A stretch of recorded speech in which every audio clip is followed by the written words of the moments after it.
hustle culture, I guess, would be the best way to describe it. We'll start with what it actually is itself, but I'm actually more concerned with how people discuss it online and through YouTube videos and all that, because that was more or less my main part of the focus. But hustle culture being, that you have every waking moment has to be devoted to getting value out of what you're doing, and with a focus on money. Money would probably be a good example of that, or you get some sort of success from whatever activity that you're doing. It's pushing you forward. Everything you're doing is pushing you forward in some way.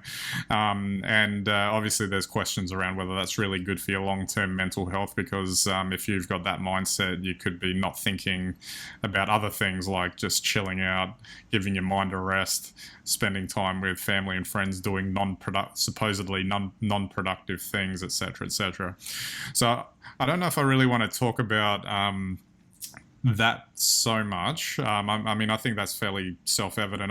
The only thing I would say is that in my experience, in the filmmaking days, I remember that this being an aspect to it, in that we would go out and make these films, and it was like, they don't have value unless it gets sold somewhere. Like does that mean the actual activity of having done it doesn't mean anything?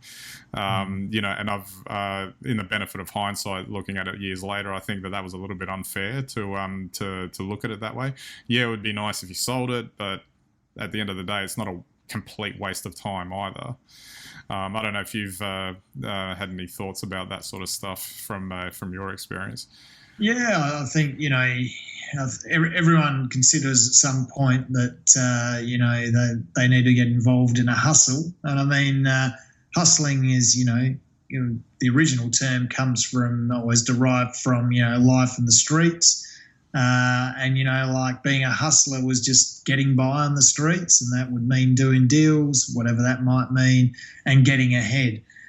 Providing for yourself and for your family. So it's very much rooted, I guess, in the American psyche of, the great American dream, and that if you hustle hard enough, you can get all the way to the top. But, I think there is no definition of the top. There is perhaps in individual fields, if you want to get to the top of finance or sport, or even, just community participation. You can do all of those things if you define them. I think the idea that somehow adopting hustle culture will get you to the top without having a specific aim or direction is pretty hard. And most people, I mean, some people are born hustlers and they do well and they do get to the top from nowhere.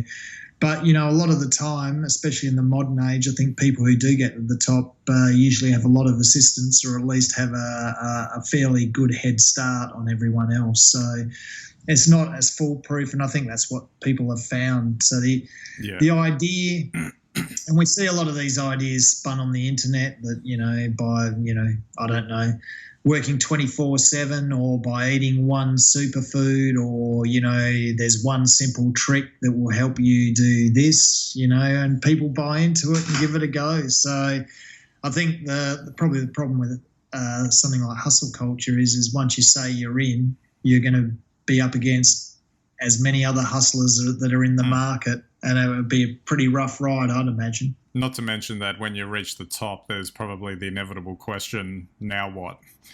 And that's where you might run into problems if your entire life's been based around getting to that said goal. But anyway, the interesting thing I thought was actually more the discussion online around this sort of thing. And I guess we've picked on hustle culture here just as an example, but it applies to basically anything that's discussed on the internet. And it's these waves of discussion that happen, and almost like a sheep-like behavior with the way online rhetoric tends to flow. So obviously there was a period there where hustle culture was like heavily promoted, and then everyone jumped on the bandwagon and then basically copied each other's videos or blogs or whatever it was, and basically essentially said the same thing after maybe a couple of prominent people said it.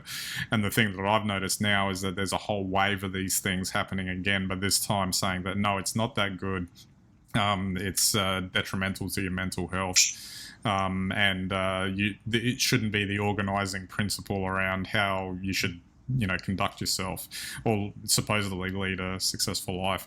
But that's the bit that I find interesting, is that there's just it's that sheep-like behavior that I've seen where basically one person or two people or even a half dozen people authoritatively spoke on the topic, and then 10,000 other people effectively just did the same thing, yet they still get like their 500,000 views on YouTube from it, and so it just makes me wonder what the point of all of that is, where so many people just copy the same thing over and over again, and what's that actually about, and what does that actually contribute to anything? Oh, that's a really good point. I mean, this is the medium of the online world that people are buying into and spending a lot of time in. And I mean, everything online now is effectively constructed in such a way as to try and entrap you into spending more time and more energy in that medium. So convincing you that, hustling 24/7 is the way forward, that, at its heart, it might just be more clickbait, for someone else to buy more minutes, more time to bring them revenue. But and a really interesting thing, I don't think it's very well recognised, but everything now online, including the ideas that are presented there now, everything has an ulterior motive. Well, I mean, just to circle back to our iMac discussion from earlier, the one that I thought was hilarious because it has such a specific and unique angle, which then got copied 1,000 times, was this idea that the new iMac was ugly. So one person did it, I saw two people do it, and then I saw just a never-ending stream of some sort of variation that had that in the title, because obviously that was a clickbait title. And fair enough if someone has that opinion, but not when 10,000 people have the same opinion with a similar sort of title attached to it. And the worst thing is that in those instances, usually the content is ripped off from the original person who wrote it. And it is replicated, without attribution time and time again. So this is what I think is dangerous at the moment. It's very easy to mislead people or to be misled inadvertently and arrive at opinions just because you only looked at the search results and not actually at the article, that, you arrive at an opinion that might be the opinion someone wants you to have, i.e. the iMac is ugly, but that might not actually be truthful as to whether it is or not. But it helps you arrive at the opinion that it might be.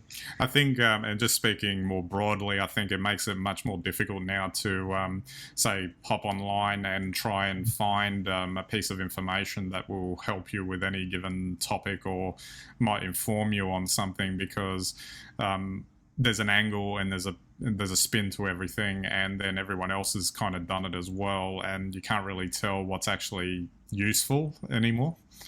Oh, yeah. Well, I mean, anyone who's ever looked at Google reviews will know that right from the start. You get your fake pumpers and your fake dumpers all there in the one thing. Most of the time, I guess they should probably be rated 2.5 stars. Exactly. Just send all those people to rate the same way as well. That's right. It's just hilarious. But yeah, so it is an interesting topic, and it just, I guess, if nothing else, don't necessarily allow the algorithms that are presenting you with content. Don't let them just let the searching. Let them do the searching for you, because like with anything, because there's so many people doing the same type of thing to get the same clicks, etc. If you start down a path and let the algorithm do it for you, you'll just see the same content over and over again. No, it's very hard to avoid that though these days. So I don't know. I don't know where it'll end up from here, but I think in a few years' time we might not be able to think anything that hasn't already been thought of on Google first. Who knows? And then maybe the hustlers will come out and find some other way to entrepreneur themselves out of it. All of us out of it. Real hustlers are already ahead of the game, I'm sure.